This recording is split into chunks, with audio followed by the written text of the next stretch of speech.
What's good, you guys? Welcome back to my YouTube channel. It's your girl Monica, and I'm back again with another video. I hope you guys are doing good. I hope you guys are good. Like, Nisha, man, like, I'm trying to get the proper lighting so the sun is like hitting me. Also, I look so pale. I look so good, man. Yo, what? Money, what do you mean? Anyways, thank you guys for stopping back again. If you're a returning subscriber, thank you so much for stopping by, love. I really appreciate the support. If you're new here, you are here to stay. You are welcome to the gang, okay? So today, guys, I'm gonna be talking about mental health. It's a topic close to my heart, and yeah, man, because it's a topic that people don't really talk about. But for me, I really understand when people say they are depressed. When someone says I'm very anxious, I really understand that. So today we're gonna be discussing that, and I hope you guys relate to it. So before we waste time, you guys should comment down below, engage with me, follow me on Instagram, Monica Pule, as you again. So before we go any further, I'm just gonna give you guys a brief description, definition of what mental health is. From what I got here, it says it includes our emotional, psychological, and social well-being. It affects how we think, feel, and act.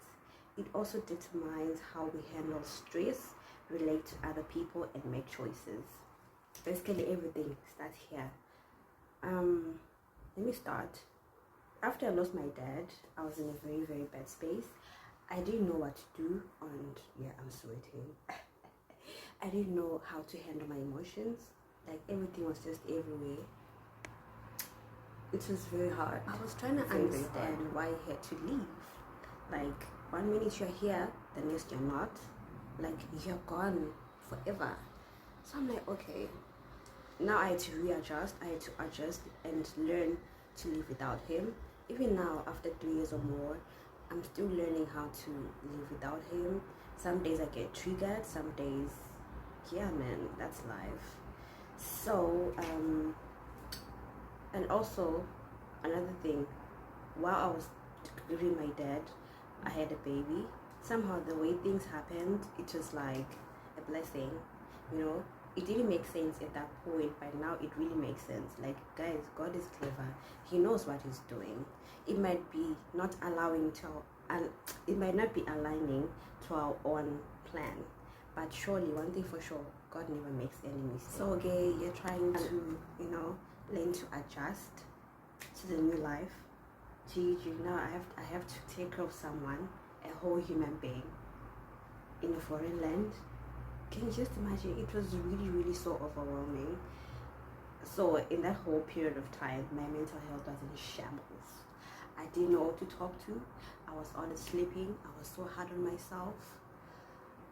It was terrible. Sometimes I wouldn't even shower. I couldn't even shower. I couldn't even like dress up and look this nice, you know. So it was all because of what? Poor mental health. I didn't know what to do exactly, but as time went on, I knew what to do. I knew who to talk to. I knew my triggers, you know. So yeah, man, life is a cycle. We learn every day. We grow every day. We learn to adjust, you know. Sometimes it may seem like it's really impossible. I can't do this, but you find yourself overcoming that obstacle. Give yourself some bells. You're doing so good. So now I'm going to share with you guys the things I've experienced with poor mental health. One, I was feeling so stagnant. I was not motivated. I was feeling like, okay, oh my gosh, like I was just there, you know. I never enjoyed doing the things that I love to do anymore. I was just comfortable with where I was. I was just being depressed and so anxious. It was like now my happy place. I was getting used to it. So that is like very bad. Going outside is like a huge task. It was really mad. So yeah, I was always feeling stagnant, feel like nothing is moving.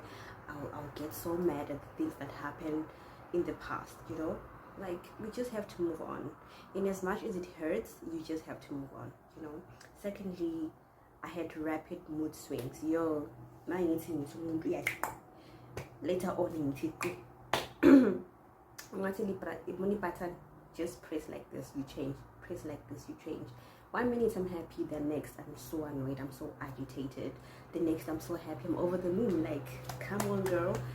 So yeah, and even it really affected my relationships, the people I used to play with, like my friends or whatever, my family members, you know, because I was always like changing. Bipolar, I don't know if I should call that, but then okay, my voice, what's happening? It's not doing the things. So yeah, like I'm saying, I was always like having mood swings, and it's so annoying. Trust me, it's really annoying. Okay, the other point I have, poor concentration.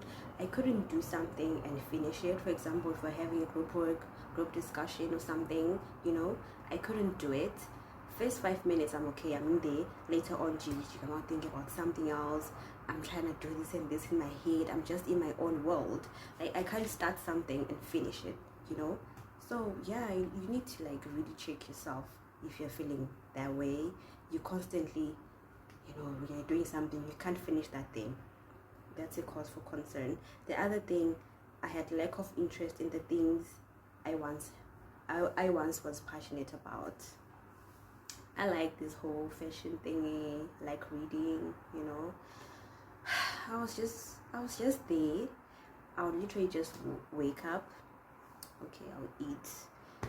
But then I was just like lay on my bed, do nothing, sleep. The way I used to sleep, I would sleep so much. Like, okay, I wouldn't even get tired of sleeping. I couldn't even do my hair. I was just there. I like dressing up and looking so good. My friends know me. If you know me like that, I just like looking so nice. By that time, I was so crusty as hell. So man, it was really bad. The other thing, isolating myself from other people. I would literally deactivate my social media. Of course, it's fine to have a social media detox, but my own, it was different. I would just go ghost on everyone. Even my own mother. Like, Monica, what's wrong? Bullet talk to me. My friends like, bruh, what's happening? They would look for me up and down, but I was nowhere to be found. When I see a phone call coming, I would just ignore. Like, I would like, I would stay in the room like for 24/7, Monday to Friday, inside, you know. Yeah, I said this part, I was feeling uninspired, as if I had no purpose. I was like, okay, am I even important in this world? Am I even needed here? Why am I here? Like, why was I even born? Like, maybe understand. I don't have a purpose, you know. You feel like you're just there, you're useless, no one loves you, you just feel like you're a burden to people. That's one other issue. I feel like for you to progress in life, your mindset has to be right. You have to admit, okay, no, right now I'm going through it. You should stop hiding behind that, oh no, I'm a strong person, I'm a strong guy. On that topic, there's one thing that I've been really analyzing. Guys go through shit. Guys go through the most, but they'll be like, okay, indoda has to be indoda, you know, do the things. But men also have emotions. We should also learn to support our males in the society, you know, because as women, we are always the victims. We are always like, no, he did this to me. But what about the male person in the society? What about him? What about his feelings? You know? But how to know I needed help? Like I said before, I would visualize my death. Who's gonna be there when I'm gone? Who's gonna carry my coffin? I'm like, okay, now that is mad. Because I knew that I had a lot to offer. I've got a lot of dreams to achieve, a lot of things I want to do before I leave this earth. So I'm like, okay, now I need to talk to someone, because this is bad. I had a lot of things bottled up, so I had to open up to someone. The other thing, I had more negative thoughts more than positive thoughts. I'm always ready for someone to just disappoint me. I'm always ready to be like, okay, it's not gonna work out. Okay, nah. Of course, we know life, there are always ups and downs, but it should at least be optimistic, you know. But me, I was always pessimistic. I'm like, ugh, man, whatever, you know. I was just always so negative, and that is very bad. People around you, they don't want someone who's always negative. You get the sense. Also, like I said, the self-harm. I would always ask myself, do I really belong here? If I'm with friends, I'll start overthinking, like, okay, I feel the small thing, I'm like, okay, I feel so unwanted, the more reason why I should just take my life. I'm sorry guys, I stay close to the road, so the ambulances, I mentioned all this. I started visualizing ways of ending my life. I know I'm not the only one, right? I'm just crazy, but I know I'm not the only one. Just know that God is there. God will hold your hand all the way. Everything is gonna be fine. Because the worst thing is waking up every day and you don't have a purpose. You feel like a failure. The other thing that made me see that, okay, now I need help, I had crippling anxiety. Do you know that? Do you know what that is? It's like, okay, I wrote the definition. It's anxiety that makes it hard to do your daily tasks. Just for you to go out and eat. Just the kitchen day. For you to go out and shower. It's a task. I would literally dread every moment where I have to go and shower, or worst of all, I was now a mom. I was still having these episodes. I was still in a dark space, having to go out there and fend for my baby. It was really terrible. I hated every moment. That's why I was like, okay, now I need to be a better version of myself for my baby, because now I've got a whole human who looks up to me. So yeah, man, I had to put myself for my baby and everyone around me. The other part is taking action plus getting help. Like I said before, I had to reach out to my mom because she didn't know anything. But when I opened up to her, I felt so much better. And I talked to someone also from church, spiritual guidance. Because at some point I was in a weird place where I was really avoiding God. I was like, okay, no, I can't pray. I'm in this position because of you. So I was kind of blaming God for everything that was happening, So I had to go back to his arms, and he took me back with open arms. Prayed. I feel much better. I'm still working on my relationship with God. I'm getting there. Yeah. It's also very good to have uncomfortable conversations with the people around you.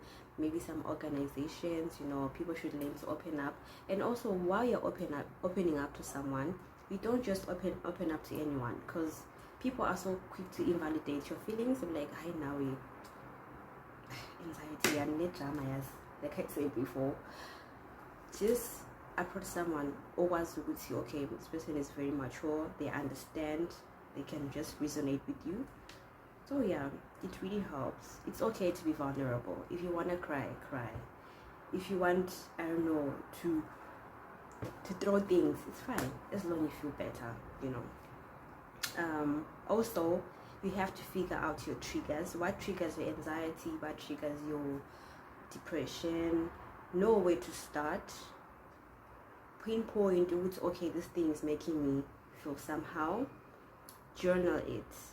I like writing. I think I have about 4 or 5 journals. I write down my emotions, because at first it was weird to write down, because that way I would escape my emotions. But if you're writing, you literally have to jot down everything that you feel. It will just flow. And I didn't like writing because I used to run away from my emotions. I used to run away from the reality, But I figured that the more I write, the more I journal, the more I just pen down everything, it makes me feel better. That's my coping mechanism. You guys should also try it. Yeah. Slow down. Just slow down. If you want to just chill at home and not work, if you can, just relax, do that. Self-care. Take yourself out on dates. Surround yourself with people that are positive, that are going to encourage you. Do the things you love. Even the other thing that helped me out is waking out. Just be active. Try and do it. I know it's easier said than done, but just give yourself a second chance and do it. Anything is possible. God got you, and you can do this.